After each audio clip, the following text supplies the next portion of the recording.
What's up, everybody? We are back. John Delarose here, the leading Hispanic voice in science fiction. Look at this glossy hardcover Star Trek by John Byrne collection. This is a big collection from IDW, and it's got a lot of books in it. It collects, doesn't say here, oh it does.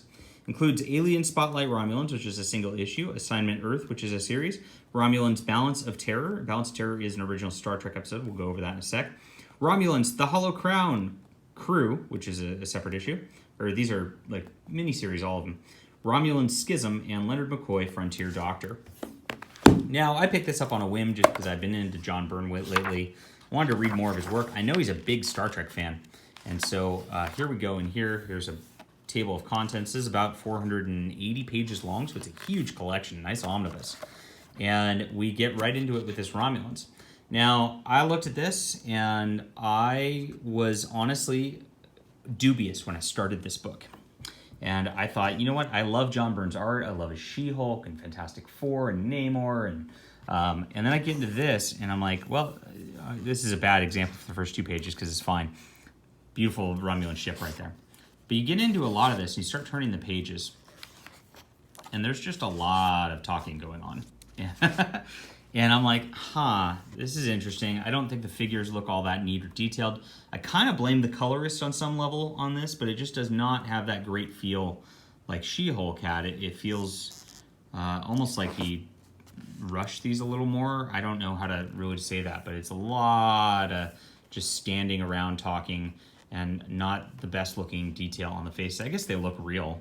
Realistically, it's watching the TV show, and then I kind of got into it, and as I get into the storyline here, the first storyline was very very interesting, and it didn't seem like it amounted to much. It was just some Romulans talking about Kirk and how they're gonna make this new ship to like go to the neutral zone and mess things up, and there's a Klingon who's in the background and causing trouble and drama with them. And then it ends. And so you're like, that's a weird start. And then it gets into Assignment Earth. Another weird start. And again, you just see there's not a ton of detail in the characters. There's not a ton of dynamic looks here. It's just a lot of talking. Assignment Earth is another Star Trek episode. So I just thought, okay, there's a Romulan vignette. And it leads into Balance of Terror, the episode.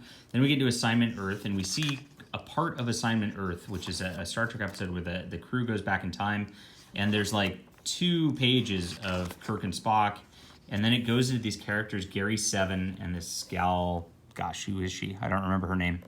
But basically his assistant lady, and he's got a weird cat that's kind of telepathic, and they start hunting down blips in the timeline. And they're making this nuclear device, and some people are stealing it, and there's a little James Bond-like fight in the end. And again, there's just not a ton of detail to the art. I mean, you just see these white backgrounds a lot of the time, or not much in the background a lot of the time, and a lot of talking. And so you're just like, what's going on here? And I sound like I'm panning this, but I'm not going to. You're about to be surprised. So this happens. They sneak aboard a starship. They solve the problem.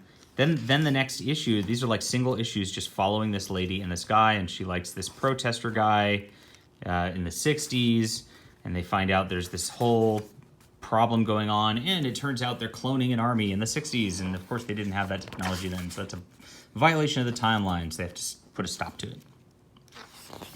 And then they go a little further in time, and aliens show up, and they fight some aliens, and then some other aliens turn out to be people who are following them. And then there's a clone of Richard Nixon. Nixon's going to China.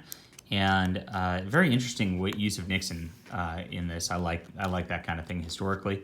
And Nixon is the only one who can go to China and do the thing with China. But there's a clone of Nixon who's trying to like destroy all that, and he almost kills the real Nixon, and they have to save Nixon. So very interesting stuff. Hey! And then this kind of ends, and they kind of fade off, and we get into the Balance of Terror series. So at that point, I'm just like, well, that was an interesting series. And John Byrne, I was like, John Byrne just used the Star Trek setting to like grab 3 pages of actual Star Trek and then just kind of told his own time travel James Bond agent story within that, which was pretty interesting. And I'm like, that's not even Star Trek. And it was interesting and it was fun. I found the art just was not doing it for me on a lot of levels, which is unusual for John Byrne art. And I don't know if it's the coloring or what. I mean, maybe they use cheap colorists. Who knows? And I was like, this is kind of a weird volume. I'm 150 pages into this now. I had a weird Romulan vignette. I don't have actual Star Trek. And now we get into Balance of Terror. And I thought, oh no, is he just going to be redoing the episode as a comic? But no, he actually goes in from the Romulan perspective in this. And this ties into the Spotlight, where it's where the Praetor sends them out. And again, some weird art in here that's just like, I don't know what was going on with some of this.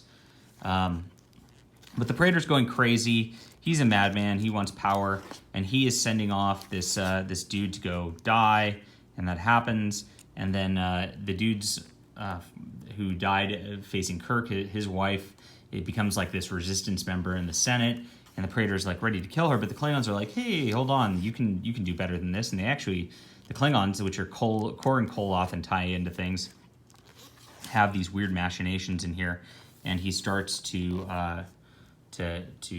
get into her. And very cool plot line as this develops. Oh my gosh, this got neat. So she, it turns out, is using him quite a bit and has her own machinations, and her son is in the way, and she convinces him to make her son the heir, basically. And then he becomes the Praetor of the Romulan Empire here, because she ends up being a traitor and killing the Praetor, which is neat. This was a very well done storyline. And at this point, I'm like, okay, so they tied in that first issue. That was cool. Maybe the Assignment Earth thing was a kind of a weird one-off thing, but I'm getting into the storytelling now. And then you get into Crew. And so this takes place, and this character is number 1, and she's in the original Star Trek pilot. And I'm like, that's kind of neat.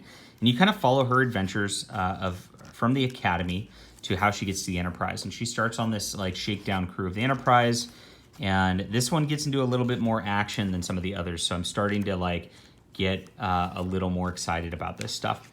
And this was a wonderful series where we follow her life. Each issue is kind of a couple years later. She gets assigned to a different starship.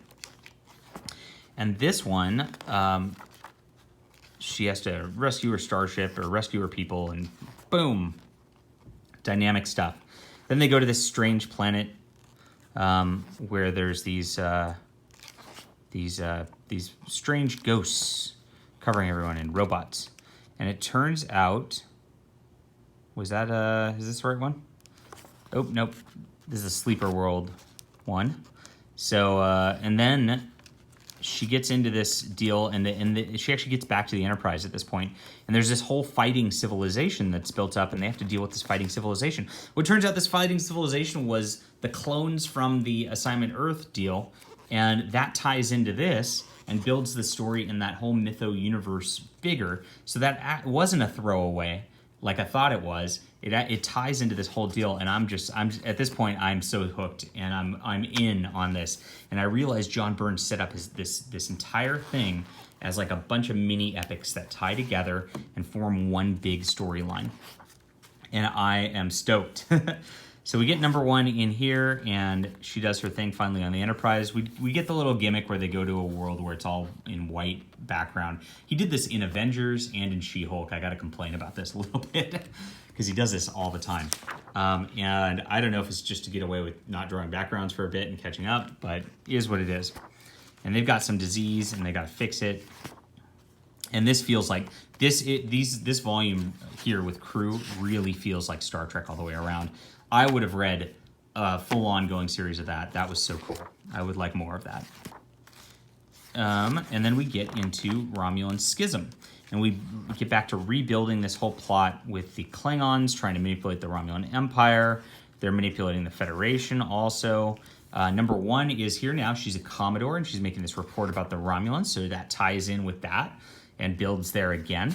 And we have all of the epics kind of coming together now, and all of the Star Trek characters really coming together. And again, but the interesting part is they really don't focus on Kirk and Spock and them. They're just not in this. And we have this whole giant battle. I was complaining about maybe too many talking heads at the beginning, but now it's really built up to like an epic battle. And we have a whole war against the Romulans played out in this miniseries. The Klingons, of course, are trying to manipulate things and fail, and eventually, the good people save the day. And that really concludes the epic. So this is like one big storyline, and I didn't realize it at first. And once I got through it, I was like, this is so cool. I want more of this. And then it ended. But it's very cool. This is awesome. This is worth the price of admission. I mean, this is a masterclass on how to do comics. Even though I was skeptical in the first, 100 pages or so, once I get through the storyline, it's just like, wow, this was unbelievable. And for a artist to be able to turn me from I didn't really like the beginning of this to I loved this thing, I want more of this, I want to read this again, over the course of things after I'm kind of poisoned at the beginning, is really just great writing all the way around. I mean, that's how you know that somebody knows what they're doing. If you thought you didn't like it and then you realize you like it, that is really just wonderful subtext, wonderful subtlety in the storytelling. Great stuff. And I maybe the art's not on the level of some of the other John Byrne stuff I've seen, and maybe that's because of the coloring. I think the coloring is just drab throughout this whole thing. They really just didn't do much with the coloring. Some odd shading all the way around. And maybe that's my issue with it. But there you go. That was great. I wish I could stop there. I do, but I don't. Now this one gets into Leonard Mccoy, Frontier Doctor, and this does not tie into the other stuff. This takes place during the motion picture, which is the first Star Trek movie, right before this. And Leonard McCoy's out being a Frontier Doctor and writing letters back to James T. Kirk in actual handwritten letter form. And it's a very good characterization all the way around. So we finally see the characters we love: Captain Kirk, Leonard McCoy, and then McCoy's got his black assistant. I don't know who he is. He's a new character, I guess. And then he ends up getting this Andorian gal, assisting him also. And they go to this planet where everything's alive on the planet and kind of fighting the people, and everybody gets sick from it. And the Andorian gal really has to help out. And she ends up staying with him and being part of the crew. So now we have a crew led by Leonard McCoy of Medical Corps. And they go to this next planet here where Scotty is actually there. So we get to see more familiar characters. Yay! And because we haven't seen them this entire volume, right? Weird when it's called Star Trek and you don't even see the main characters. It worked though. And I really like this whole medical drama thing that plays out in all of these issues. And McCoy stumbles onto this thing with this alien culture where they are, really just messing with a lot of stuff.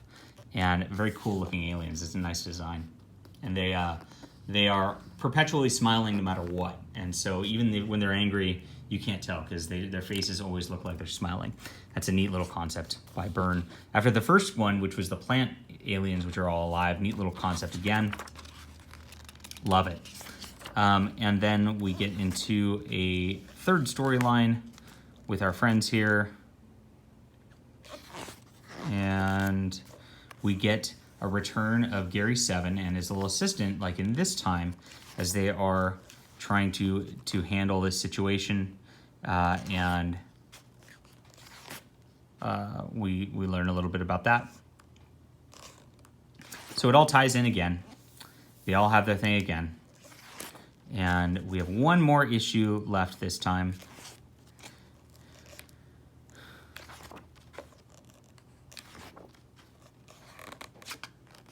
And it comes back to Captain Pike and comes back to the #1 gal who is in that again. So it all ties in one more time in this last issue, and then it ends with Kirk and them getting to see the new Enterprise, basically going back, and just bringing it to the motion picture. So everything ties in again, and I thought the storyline ended, but it didn't really. It was kind of different. I mean, that Romulan storyline really ended. But really neat stuff by Byrne. I loved it. And at the end, they have this gallery, and it's like almost like Family Circus style quips with Dr. Mccoy. They've got a bunch of them here, which are cute. So I enjoy that. Overall, man, I loved this. This was some fun I did not expect to have. I was thinking this was going to be something I didn't enjoy, and it turned out to be something great.